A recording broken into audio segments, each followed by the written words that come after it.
Thanks for being here. Subscribe to Cheating Stories Best, so you don't miss new stories. My wife saw me with my cousin, thinking the wrong thing. She decided to do the inevitable. Today's story has a similar plot. Enjoy watching it. No man will ever be able to understand women. Believe me, if a man tells you that he understands women, there are only three options. He is mistaken, he is a liar, or, in fact, he is not a man at all but a woman. When you work in an office at a large firm that develops and sells educational software, the days aren't all that exciting. Believe me, I enjoy my job and I'm good at it, but exciting is not a common word to describe my workdays. However, one particular Friday in September was quite unusual. Firstly, at about 10 a.m., I received a call from someone I had not seen for almost 20 years, Ari Landler. Ari and I were second cousins, and we grew up on the same street until I was 12 when her family moved to the West Coast. We hung out together all the time, riding bikes, playing frisbee, and kickball, typical childhood activities. Although we had completely lost touch over the years, I was glad to hear from her. "Tommy, are you one of those fitness freaks who eat yogurt while working out on the machine, or can I buy you a real lunch?" I laughed. "How about an extremely fatty, guaranteed to clog your arteries cheeseburger with a big order of onion rings?" I picked her up at the Hyatt off the highway, where she was staying for a 2-day business seminar, and we spent a wonderful hour eating our burgers and just reminiscing. Like me, Ari was happily married, although unlike Lisa and me, she and her husband already had several children. I oohed and ahed over her photos. We swapped stories about the joys and challenges of married life and overall just had a wonderful time. When I dropped her off at the Hyatt, we hugged and kissed tightly and made solemn promises to keep in touch more closely in the future. I told her that Lisa and I were hoping to take a trip to Chicago next summer, and we would definitely meet Ari's family. For most of the day, I smiled to myself, looking forward to telling Lisa about my pleasant encounter with the woman who was such an important part of my childhood. But at about 5:15, all thoughts of Ari were completely pushed out of my head. The fire alarm in the building went off, and people groaned all along the corridor. We decided it was a false alarm, but when Hank Thomas shouted that he could smell smoke, we hurried out of our offices and headed for the stairs. We were on the 9th floor, but everyone knew to stay away from elevators. On the stairs, we encountered a panicking secretary who was coming down from the 11th floor, screaming and crying that her colleague had fallen, broken her leg, and could not move. Hank and I headed to the 11th floor, where we found an overweight, middle-aged woman sitting on the landing, sobbing in pain. Her leg was sticking out at an odd angle, and her ankle was starting to swell. We asked her name and calmed her down a bit, then Hank and I together picked Irene up and carried her down the stairs. When we walked out of the fire doors, we were happy and relieved to see an ambulance and 2 paramedics waiting for us, ready to take Irene from our arms. Several colleagues gathered around to congratulate us, and a few minutes later, the fire crews, who were already on the scene, extinguished the fire. The fire started in the copy room on the 6th floor, apparently caused by some thick-headed idiot throwing a cigarette butt into the trash. It's hard to believe, but you can never go wrong betting on human stupidity. When I got home, Lisa was in the kitchen preparing a salad, and I smelled something like lasagna in the oven. "Smells great," I said, walking up and kissing the back of her neck. "You won't believe what I did today." I was cheerful and relaxed and barely noticed that Lisa's face looked tense and drawn as she turned to look at me. Thinking about it later, I realized that she had been crying. "About what?" she said, trying to smile and looking a little less miserable. She sat down at the table and looked at me intently. "Something unusual, of course. I'm a hero." Well, me and Hank, I continued to tell her the whole story. Of course, lunch with Ari completely slipped my mind. When I finished, I expected a congratulations, a kiss and hug, or a joke about my heroism, basically anything. Instead, Lisa just looked at me. "And this is your news today? Is this what you wanted to tell me?" Tears welled up in her eyes, and without another word, she jumped up from the table and headed to the bedroom. "Darling, what's the matter?" I followed her, completely discouraged. But when I got to the bedroom, she locked the door and refused to let me in. Leave me alone." That was all I could get from her. I finally went back to the kitchen, finished making the salad, and took the lasagna out of the oven when the timer went off. "Lisa, supper is ready." I knocked carefully and spoke as warmly as I could, but in response, I only received, "I'm not hungry." So, I opened a Corona and ate dinner alone, half listening to the news on TV and wondering what was bothering my usually cheerful and loving wife. Lisa eventually came out of the bedroom a couple of hours later and ate dinner, but she stubbornly refused to talk to me, let alone explain what was bothering her. When I climbed into bed, I made one last try. "Honey, I have no idea what you're unhappy about. Maybe I did something that made you angry. Please tell me so I can try to make things right." "Just leave me alone," was all she said, in a voice full of tears. When, a few minutes later, I heard her crying in the darkness and reached out to her, she angrily pushed my hand away and shouted, "Don't touch me." I didn't touch her, but I went to bed wondering, for the 1000th time, why men couldn't understand women at all. I got out of bed early on Saturday, determined to make Lisa a nice breakfast and try to cheer her up or at least get her to talk to me. We had been married for just under 4 years, and I was completely in love with her. Lisa was gentle, cheerful, a little shy, and very beautiful. She was much more proper than I was, no doubt the result of being the daughter of a preacher from a small Texas town west of San Antonio. But she was also smart, sensitive, and devoted to me. I have to say that no woman I had dated before, and I had several serious girlfriends, made me feel as loved as Lisa did. If it sounds like bragging to say that she adored me, then so be it. She adored me. She made me feel like I was a ray of sunshine in her life every day, and I did everything I could to make her feel the same. I was a happier husband than anyone I knew. Therefore, I was quite puzzled by Lisa's behavior last night, and it was clear from her face when she came down to breakfast that everything that had happened was still going on. Lisa accepted my offer of coffee with only a silent nod and made no comment as I filled a plate for each of us with blueberry pancakes and sausage, her favorite breakfast that I like to make for a special treat. She looked awful, with circles under her eyes and a pained, unhappy expression frozen on her face. She usually liked it when I read her news from the newspaper, so I tried that too. Nothing. Not a smirk, not a snort, not the slightest movement. She seemed less angry than the night before, but sadder. "Lisa, dear, please can we talk about this?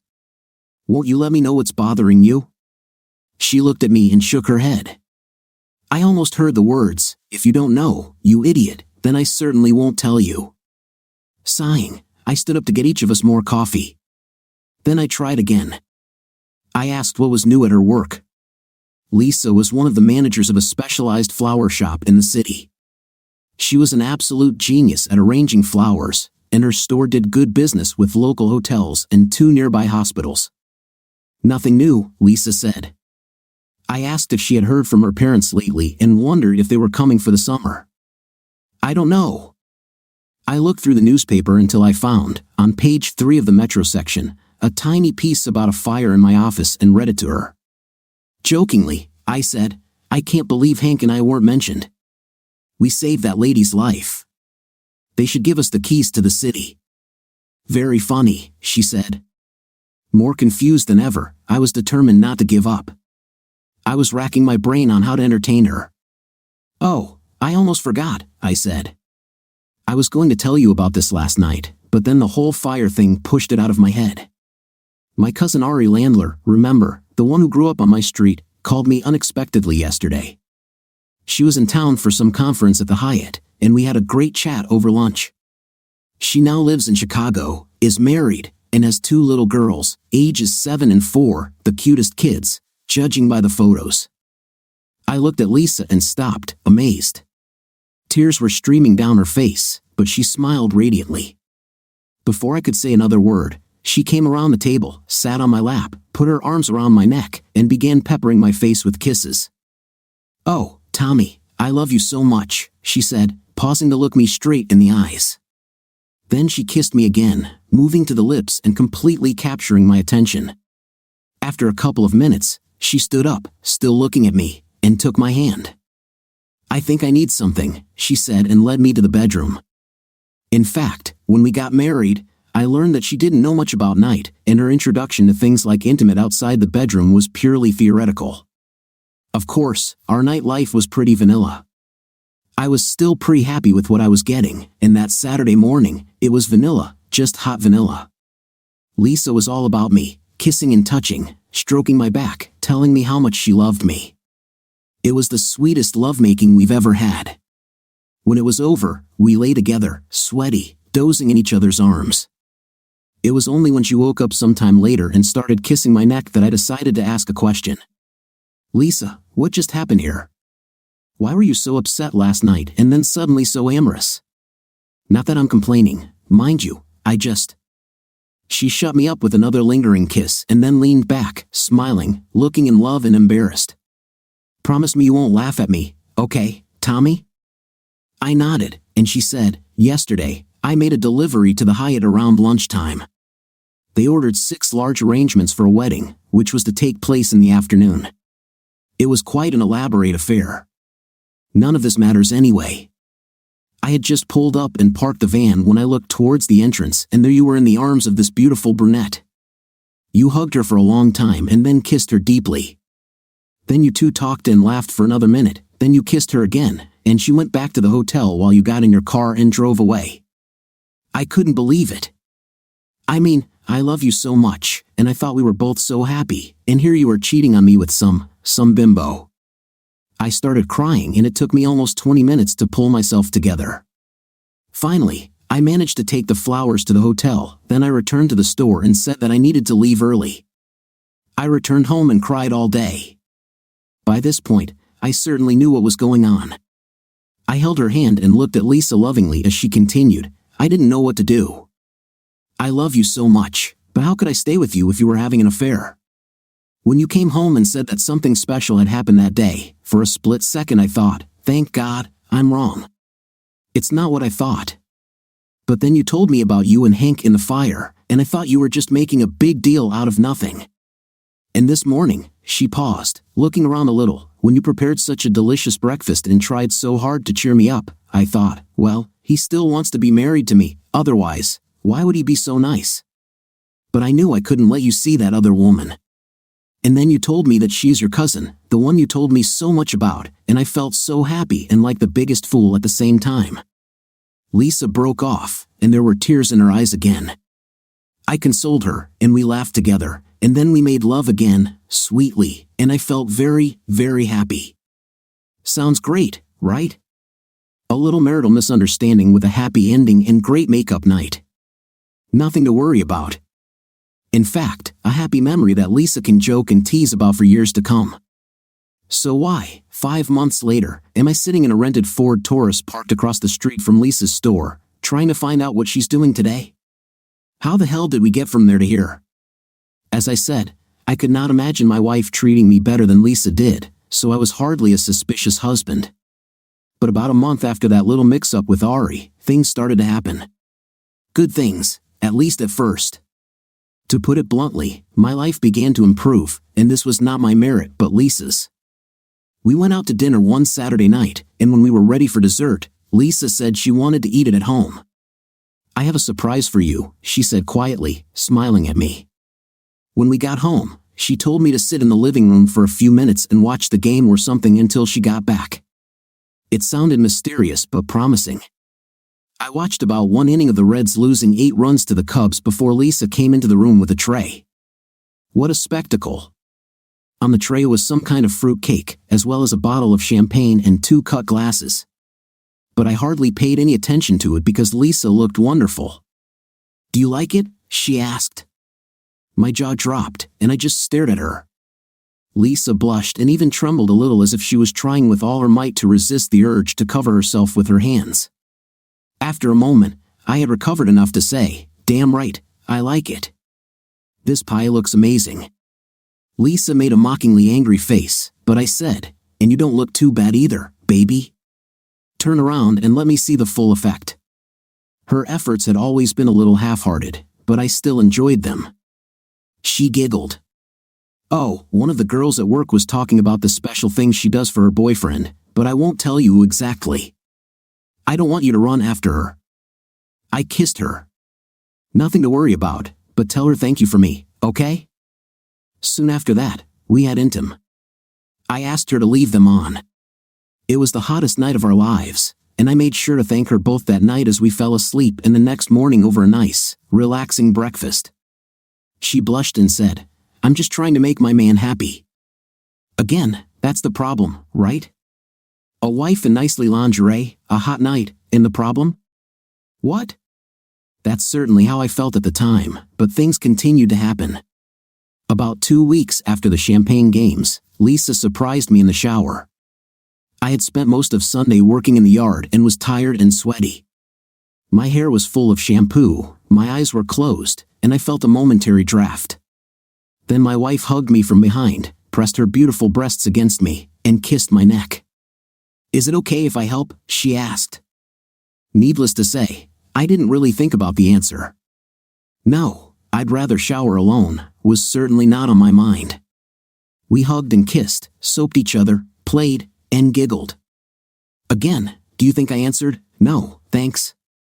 We had an intim in the shower, and it was fantastic, intense, almost animalistic, unlike anything Lisa and I had done before. I had to lean against the wall to keep from falling. I felt Lisa's legs trembling. I turned her around and hugged her, pressing her face to my chest, kissing her hair. We rinsed off the water without saying a word, and then I carefully dried her with a large bath towel, picked her up, and carried her to bed, where we lay down and fell asleep, sweetly cuddling each other. A few days after that, I started hugging and kissing Lisa after dinner and said, "Do you want to have a little fun?" "Sorry, Tommy, I started my period this morning," she said. I started to say, "Okay, honey, it's okay," because she never wanted anything to do with night during her period. But to my surprise, she continued, "How about I take care of you tonight?" She took me into the bedroom, undressed us both, and gave me a wonderful massage, culminating in a gentle hand massage that left me breathless. No fancy tricks like champagne or anything, but she took her time, showed a lot of enthusiasm, and watched my face to see how much I liked it, grinning proudly when she was done. On my way to work the next morning, I thought about it hard. The frequency of our lovemaking had not changed dramatically, perhaps it had increased slightly, but Lisa's openness to new things was amazing. And it was not just openness, she herself took the initiative. Lately, 3 or 4 new pieces of underwear had appeared in our nightlife after Lisa saw how much I loved the red nightie. I also realized that Lisa was not as quiet as she used to be in bed. In the first few months of our marriage, I had to listen carefully for changes in her breathing or small sighs, but lately, she had been sighing and make a sound. What about that night when we were fooling around and she suddenly took me outside to the patio? It was a dark night, but neighbors on both sides could easily hear us. Such behavior was hardly typical for my wife, the daughter of a preacher. By the time I got to work, I was starting to worry. What could better intimate at home mean? Perhaps Lisa simply loosened up as she became more comfortable being my wife and the ties that bound her to her upbringing weakened. But why now? Why so suddenly? We had been together for over 4 years now with a fairly limited intimate repertoire, and I wasn't complaining. Then, within a couple of months, Lisa made the rapid transition from shy to adventurous. As unlikely as it seemed, and as much as I knew she loved me, I couldn't pass up the possibility of an affair. It seemed crazy. I kept telling myself that, but then another part of me responded, "Yeah, okay, but her new intimate adventure is pretty crazy too, isn't it?" I raised this issue with her once or twice after she suggested something new and wild. When I brought it up later that evening, Lisa's reaction seemed a little too funny. "I'm just trying to make my baby happy," she said, smiling at me, but I felt some kind of tension in her eyes, something she wasn't telling me. "I'm already happy, Lisa. You know that, right?" I said. "I mean, you don't have to do anything special for me." She came and sat on my lap, kissing me. "I know I used to be kind of clumsy in bed, and you were so nice to me, so patient. I guess I just decided it was time to, I don't know, spread my wings a little." Something was wrong, I felt it, but I didn't press her further. I just kissed her and told her how much I loved her. But I was uneasy, troubled enough to do something about it. I started paying more attention to Lisa's schedule, what she told me about work every day and what she said about her friends or colleagues. I kept track of who she had lunch with, what days of the week she was often out of the store, and what days she liked night more or less or experimented more or less. After almost 2 months, I came to the conclusion, almost zero. Lisa was never late from work or was late no more than once or twice a month, and then only for half an hour or so. We always hugged when we first met, and she never smelled of intim or a recent shower. I calmly checked the records of our telephone conversations for 2 or 3 months and did not find any mysterious numbers that she called. One night, I went through her purse and the notebook she kept in it and didn't find anything that wasn't supposed to be there. Tuesdays seemed more better than other weekdays. Like many working couples, we had most of our intimate, or at least more relaxed intimate, on the weekend. On weekdays, intimate was more routine and sometimes just quick. But in the past few weeks, Lisa had initiated night most of the time on Tuesday nights, whereas I couldn't remember that happening in the past. Moreover, some of her tricks first appeared on Tuesdays. So, not finding anything better, I focused on this day. I casually asked her as much as I could about her Tuesday work schedule without revealing my suspicions. I called the store several times on Tuesdays to invite her to an impromptu lunch or to discuss dinner plans or even just to say hello. From time to time, I looked in on her, making the excuse that I had business nearby. One day, when I walked in and Lisa was making a delivery, I chatted with Angela, another store manager. I was very reserved, just asking how she was, and so on, and learned that over the past couple of months, Lisa's Tuesday delivery schedule seemed to have increased. I never thought about it before, she said casually. Tuesday isn't usually such a big day, you know, lots of things to do at the end of the week, but lately she seems to be running a lot on Tuesdays. On the way to work that day, I struggled with my feelings. It still seemed completely crazy to me that Lisa would leave me. Nothing in her behavior or attitude indicated that she was bored or angry or felt contempt for me. She was still the loving, even adoring girl I married. On the other hand, something was happening, and I certainly wouldn't be the first unsuspecting husband to find out that his wife was cheating on him. Toward the end of the workday, I knocked on the office door of Bob Matthews, my boss, and talked to him for a few minutes about my schedule. Basically, I asked if I could take a few Tuesdays off and make up the hours by staying late on other days or coming in half-day on Saturday.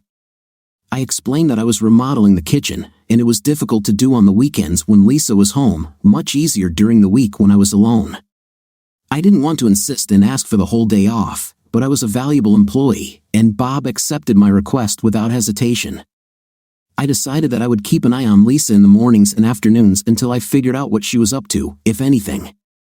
I hated renting a car every 7 days, but I didn't see any other way to avoid Lisa noticing me, so I decided to play it safe and pay $35 every week, hoping I wouldn't have to do it for too long. And so it happened. After trying Tuesdays first, I followed Lisa for 3 weeks. At least half the time, she was in the store, working on arrangements, and when she went out in the truck, it was routine deliveries to hotels, hospitals, and sometimes private homes. I wrote down the addresses carefully, but she never went to the same house twice and never left the truck for more than 5 minutes. Was it good news or bad? Was I the crazy, stupid, suspicious husband who saw Bigfoot lurking behind every tree? Was I chasing the Loch Ness Monster? Unfortunately, it didn't take long to find out. Lisa spent most of Tuesday mornings as usual in the store or making deliveries to hospitals, hotels, or sometimes private homes. But there was one house at 238 Sanderson Lane, which she visited 4 Tuesdays in a row. Each time she spent at least an hour there, sometimes an hour and a half, and she didn't deliver any flowers. She just rang the doorbell, waited for the door to open, and went inside. Probably 3 times, or even 2, would have been enough for me, but I just couldn't believe it. I kept thinking it must be something else, something innocent, and I kept coming back. After the 4th time, I just sat there, watching Lisa's van drive a few houses away. I sat and thought, my wife cheated on me, but she loved me, she was crazy about me, and I loved her. But she cheated on me for an hour a week with some guy or woman at a house on Sanderson Lane. It had to be something else, but what? Why did she go there every week and keep it a complete secret? I had been closely following her life, asking her many random questions about her schedule, friends, and work, and she did not give the slightest hint about this regular meeting.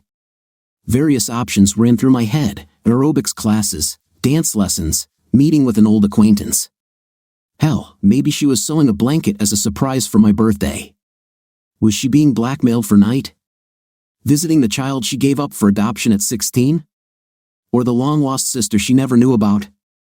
The problem was that none of these innocent explanations convinced me, and the fact that my once-repressed wife was now pushing our intimate boundaries with such fervor brought me back to the worst possible conclusion. She was exploring herself in night with someone else.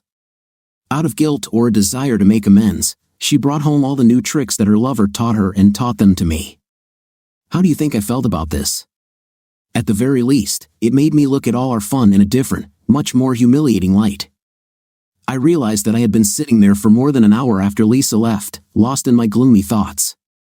A red Miata pulled up to the house, and a tall, gorgeous brunette in skinny jeans and a Miami Heat t-shirt walked up to the door, rang the bell, and disappeared inside. Some guy not only has an intim with my Lisa every Tuesday morning but also has another cookie on the line. Suddenly, all my confusion, all my drifting thoughts and indecision, disappeared. I was furious. I drove straight to Lisa's store, speeding through several yellow and even a couple of red traffic lights. When I walked in, Lisa was standing behind the counter, adjusting some cut flowers in a refrigerated display case. She turned and smiled broadly at me. "Hey, baby, what?" I stepped forward and took her hand, not paying attention to her amazed look. "We're going for a ride. Angela, please excuse Lisa for a moment. It's kind of urgent." "Tommy, wait, what's going on?" She resisted a little while I pulled her towards the door. "You'll see. Let's just go." She resisted, and I pulled harder. Now Lisa, confused and scared, came with me. I opened the rental car door, and she turned around, saying, "Tommy, where's your car?" "This is a rental. I will explain later. Just sit down." She complied, looking at me with fear in her eyes. I pulled the car onto the road and headed back towards Sanderson Lane, my jaw clenching with anger. Lisa made several attempts to talk to me, to get me to tell her what was going on, but all I said was, "You'll see soon." She gave in and sat back, making sure her seatbelt was fastened. I was driving quite aggressively.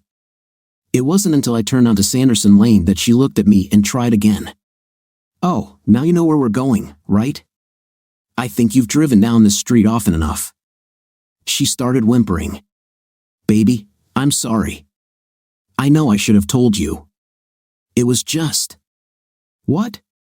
Maybe I won't be so happy if you have something on the side? I don't consider myself a cuckold." "What?" She stared at me, completely dumbfounded. "Tommy, I don't think you understand." "Is it true?" I exclaimed. "I think I understand, actually. And you will soon see that you are not the only toy of this man if you had any illusions about this." The red Miata was still parked in front of the house, and I pulled over to park right behind it. I jumped out of the car, ran to Lisa to pull her out, and cheerfully walked her along the path to the front door. "Tommy, you are making a big mistake. This is not at all what you think." "Oh, isn't it? Well, we'll figure it out soon."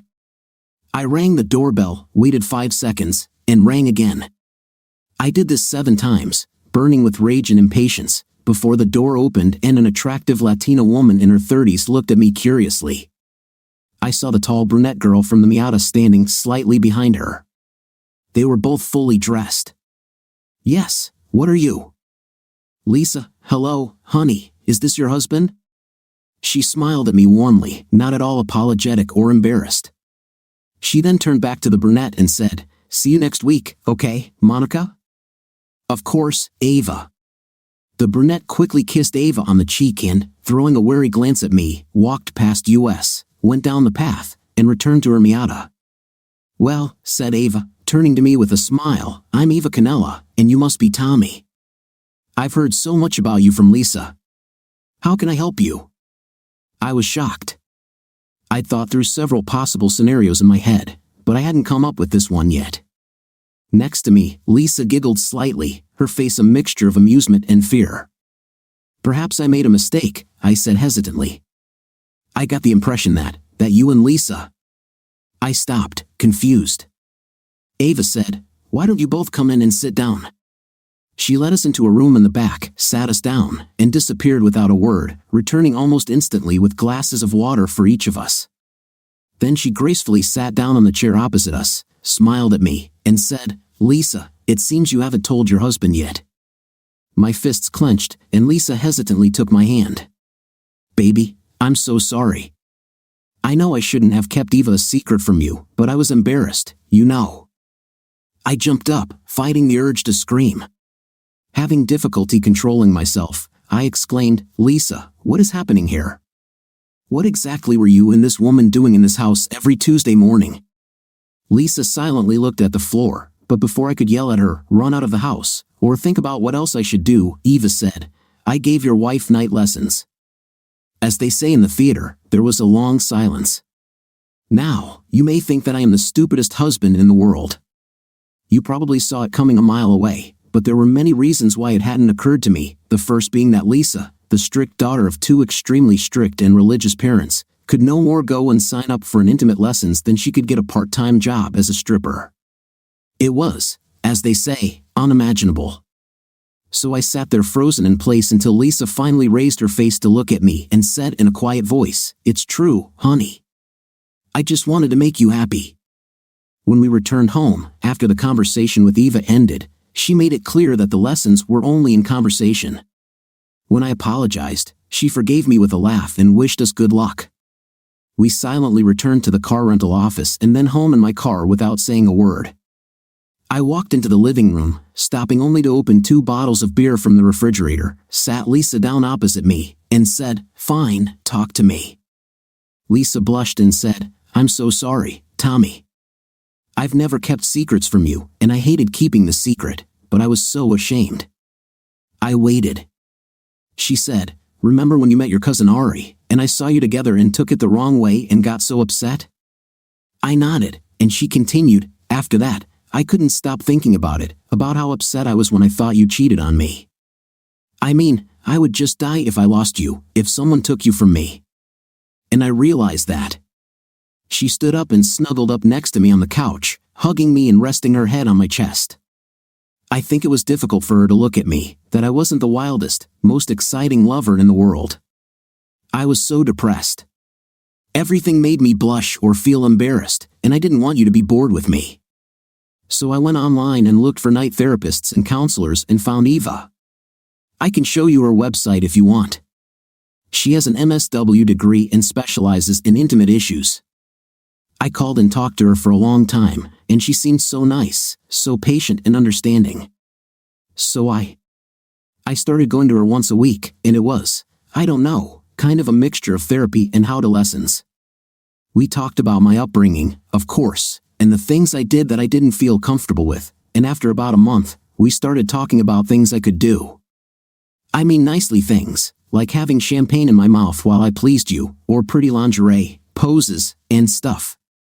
During all this recitation, or confession, Lisa pressed her face to my chest. I knew how hard it was for her to talk about this, and in my enormous relief, I simply held her close to me, smiling widely. Suddenly she looked up at me, there was a call in her gaze. "Didn't you like it? I mean, what I did, wasn't I a handsome lover for you?" "Yes, you were." "You are," I kissed her. "And I loved it all, every minute. But you know, I also spent a couple of really miserable months worrying, and today I made a first-class fool of myself in front of a completely nice woman I'd never met before." Lisa squeezed me tighter. "I know, and I'm very sorry for all this. But I never thought that you... I mean, how could you think that I would ever cheat on you, Tommy? What do I feel for you? I know. But night became more and more wild, and I couldn't understand it. It was so unlike you, and that you wanted to try it, and that you even knew about it." We sat hugging each other, and a few minutes later, Lisa stood up, took my hand, and said, "Come with me." It was pure vanilla, no tricks, and it was wonderful. When we had finished and were lying together, smiling, she asked, "Do you want me to stop?" I raised an eyebrow at her, and she replied, "With the tricks, I mean. There are a bunch of others that I talked about with Ava that we haven't gotten to yet. Do you want me to just forget about them?"